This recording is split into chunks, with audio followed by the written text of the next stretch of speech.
Seguramente que si nombro a Pancho Villa, a Emilio Zapata, todo el mundo, la gran mayoría los conoce, se conocen en el ámbito histórico, sobre todo debido a la Revolución Mexicana de 1910, en la cual, bueno, pues, comenzaron una serie de cambios en el país, tras casi, porque en 1824, es decir, casi 100 años, pues el país había tenido una estabilidad más o menos política en el siglo XIX tras la independencia sobre España, México.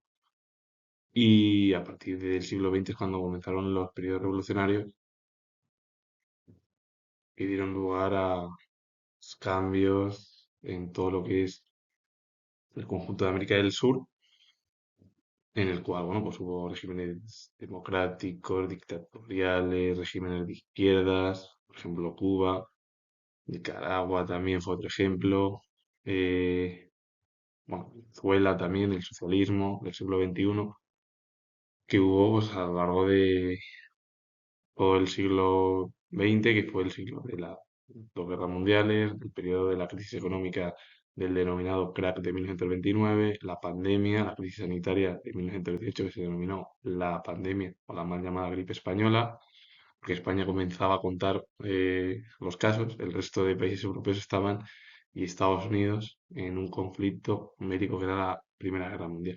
Entonces, bueno, voy a hablar de algunos revolucionarios en México y alguno de ellos que se convirtió, alguno de ellos se convirtió, hay que decirlo, en presidente de la República. El alpinismo pirenaico es la práctica de la escalada o ascensión a cimas en la cordillera de los Pirineos. Requiere técnicas de alta montaña y el uso de material técnico especial, que sería más especialista para ese tipo de alpinismo en torno a los Pirineos. Por ejemplo, pues, crampones, las cuerdas son importantes para superar terrenos escarpados, crestas o glaciares con especial exigencia técnica y física en condiciones invernales.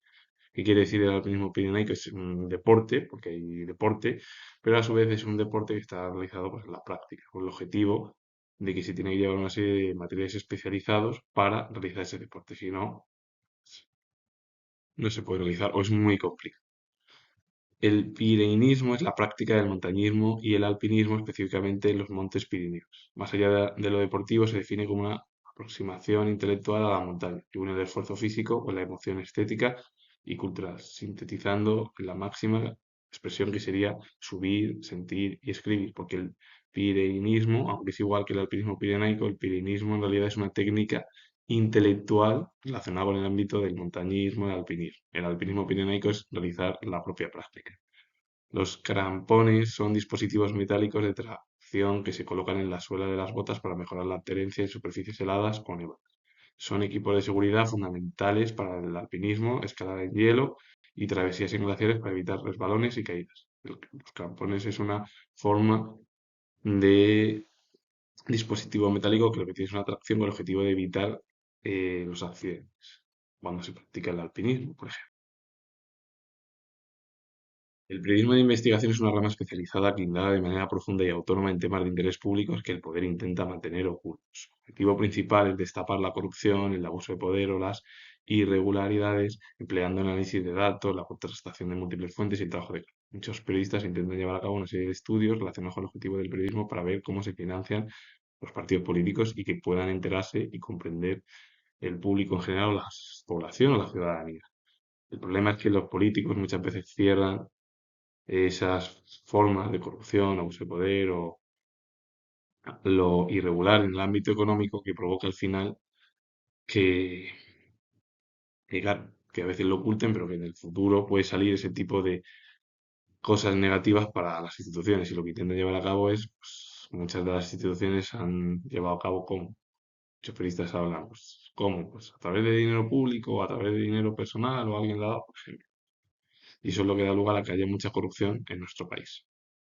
El renacimiento nacional búlgaro o despertar nacional fue un periodo clave en la historia del país que abarcó desde 1762 hasta la independencia de Bulgaria en 1838. Se convirtió en reino y durante esta época, bajo el dominio otomano, los búlgaros experimentaron un gran resurgimiento cultural, educativo, socioeconómico y religioso para reafirmar la identidad nacional con el objetivo que es lo que provocó lo del Reino de Serbia, las revoluciones de los Balcanes a principios del siglo XX, que es lo que vino ya de ahí, que es lo que provocó eh, el archiduque, el sobrino de Francisco José I, el asesinado, que fue asesinado, un serbio, provocó eso, el estallido de la Primera Guerra Mundial, pero vamos, Bulgaria, que fue un reino, desapareció directamente por acercarse a,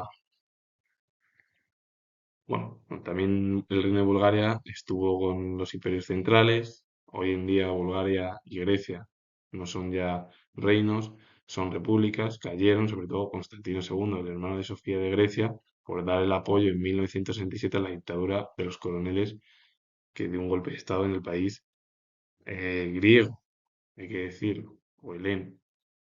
A partir de ahí, Bulgaria también cayó en la órbita soviética durante toda la Guerra Fría y cuando desapareció, bueno, pues se convirtió en una república. Grecia estuvo bajo el control estadounidense y occidental y hubo una guerra civil en Grecia después de la Segunda Guerra Mundial, justo en el periodo de la Guerra Fría, entre monárquicos y comunistas. Finalmente ganaron los monárquicos, pero claro, Constantino II dando apoyo a una dictadura, pues provocó directamente el exilio del monarca de su país. Y entonces, bueno, pues muchos países nacieron como reinos en un primer momento, sobre todo ya en finales del último cuarto del siglo XIX, y muchos de ellos acabaron en repúblicas después de la Primera Guerra Mundial. El periodismo político es otra rama, igual que el periodismo de investigación, de la comunicación especializada en la cobertura de gobiernos, instituciones y el ejercicio de poder. Sus funciones principales, fiscalizar a los representantes públicos, informar sobre la toma de decisiones y contextualizar los procesos electorales y legislativos para la ciudadanía, con el objetivo de entender que el periodismo político son aquellos periodistas que están cerca de cualquier partido político, por ejemplo, hoy en día en España. Hay varios, pues hay algunos que los envían allí, se hablan con los dirigentes más destacados, cuando quieren, porque hay algunos ya partidos políticos que ya ni tienen ni interés ya ni de hablar en los medios de comunicación, pero bueno, oye, ellos saben, ellos pierden porque los medios de comunicación son importantes y si la ciudadanía quiere entender qué es lo que quieren realizar en su programa político para el futuro del país, es decir, por ejemplo, eso lo tienen que entender ellos. Si algunos no quieren, también es verdad que está en su derecho, pero es peor para ellos. El término electroterapia es la rama de la fisioterapia y la medicina que aplica corrientes eléctricas con fines terapéuticos, ya sea para aliviar el dolor, reducir inflamaciones o estimular el músculo. La etimología del término es un término que proviene de raíces griegas, formado por electro, que viene del griego electrón, que significa ámbar, material con el que los griegos descubrieron la electricidad estática al frotarlo, y el término terapia y terapia deriva del griego terapeia, que es cuidado, atención o tratamiento curativo, porque la electroterapia al final es una manera de ayudar dentro del mundo o del campo de la medicina con el objetivo de ver si los pacientes tienen dolor y se lleva a través con el objetivo de aliviar dolores, inflamaciones para reducirlas, estimular músculos, si hay algún tipo de problema en el cuerpo. El bandolerismo es el conjunto de asaltos, desafueros y violencias propias de los bandoleros o la existencia continuada de cuadrillas de asaltantes en una comarca rural. Históricamente, el fenómeno adquirió relevancia en España en algunas comunidades autónomas, entre ellas Andalucía, Cataluña, Galicia, y bueno, se desarrolló sobre todo desde la Edad Moderna, en el siglo XVI, hasta el siglo XIX, es decir, la Edad Contemporánea. Hoy en día el término deriva de bandolero, a su vez este proviene de banda, el propio término bandolero, que significa grupo armado o band. El origen último de banda se encuentra en la raíz gótica bandou, signo, bandera o estandarte, que aludía a los estandartes que agrupaban los huestes armados. Por ejemplo, porque el bandolerismo luego tuvo una repercusión en España muy importante y luego pues, en muchos países de Hispanoamérica, pues, o sí, en México entre ellos, se llevó a cabo este tipo de formas en el siglo XX y es normalmente por herencia, claro, latina. Cinco revolucionarios que tuvieron un papel destacado en la Revolución Mexicana de 1910, y uno de ellos se convirtió en presidente de la República durante 4 años, como fue Álvaro Obregón. Pancho Villa, que fue muy conocido junto a Emiliano Zapata en el ámbito de la revolución en México, pues Pancho Villa fue revolucionario mexicano. Junto a Emiliano Zapata lideró el sector agrarista en la Revolución Mexicana. Pancho Villa fue campesino pobre, huérfano y con escasa formación. Cuando estalló la Revolución de 1910, llevaba muchos años fugitivo en las montañas a causa de un asesinato. Dedicado al bandolerismo, gozaba de admiración y popularidad entre los campesinos por sus acciones contra los hacendados ricos. Pancho Villa adquirió mucha popularidad y fue como admirado y premiado por parte del campesinado debido a que iba contra los hacendados ricos, es decir, contra los poderes. Y Pancho Villa y Emiliano Zapata fueron los principales revolucionarios de la Revolución Mexicana, líderes que comenzaron pues, con el objetivo de hacer realizar cambios en el país. Álvaro Obregón, que fue revolucionario mexicano, alcanzó la presidencia de la República o gobernó durante 4 años en México entre 1920 y 1924. Le correspondió gran parte del mérito de haber acabado con la violencia revolucionaria que movió la vida de México como uno de los más hábiles estrategas del campo de batalla, aunque todo cambió cuando ocupó la presidencia de México, porque ahí se mostró ya un político más inteligente y enérgico, donde inició la institucionalización de las conquistas sociales por la revolución y donde logró importantes avances en política exterior.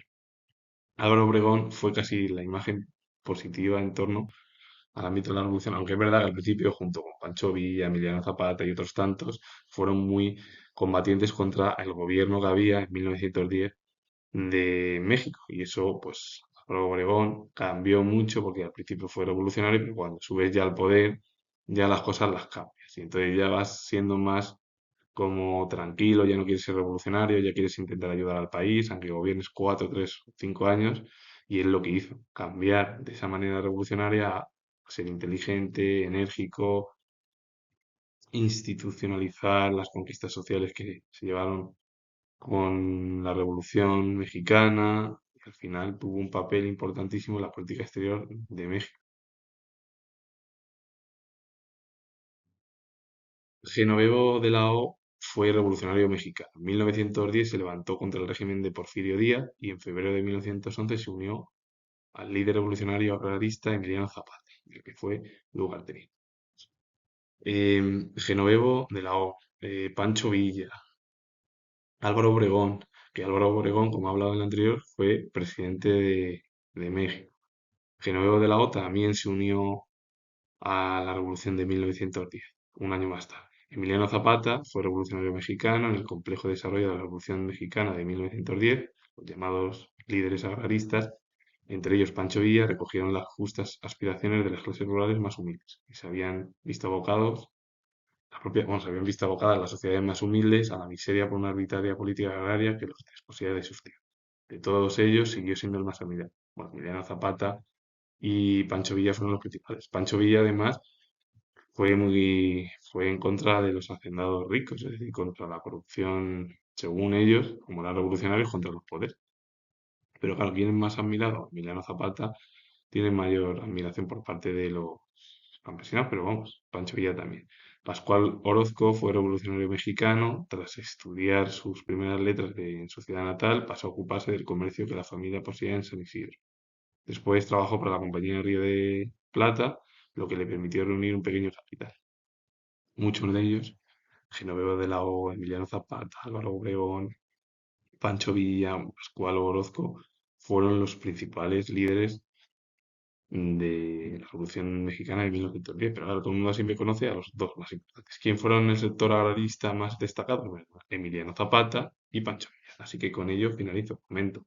Es historiador y sobre todo este vídeo relacionado con conceptos y los 5 revolucionarios más destacados que tuvieron un papel importantísimo y predominante en la Revolución Mexicana de 1910 contra el régimen de Porfirio Díaz, con el objetivo de cambiar el panorama político, social y económico del país. Y si os ha parecido interesante, darle a like, suscribiros, comentar, repito, nuevos historias y nos vemos ya en el próximo vídeo.